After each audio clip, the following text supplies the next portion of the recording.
हमारा के दिया ये भगवान एगो हमारो के दिया ये भगवान ठालिया है माँ जी के देल हाओगे शिशिया हुनकर कलम के कमाइया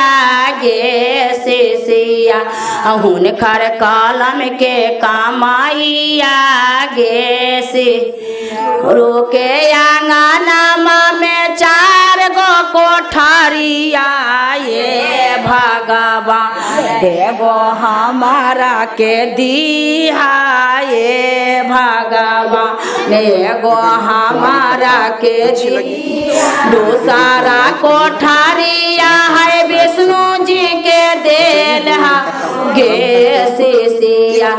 हुनकर चक्कर के कमाइया गे शिशिया हुनकर चक्र के कमाइया गे गुरु के आंगनमा में 4 गो कोठरिया ये भगवान एगो हमारा के दिया ये भगवान एगो हमारा के दिया ये भगवान तीसरा कोठरिया बजरंग बली के देल होगे शिशिया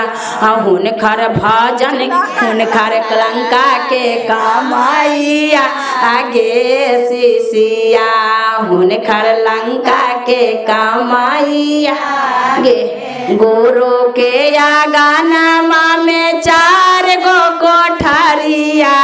ये भगवान एगो हमारा के दिया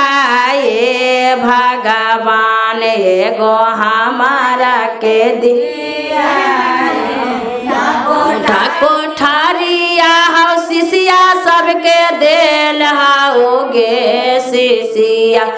हुनकर भजन के कमाइया गे शिशिया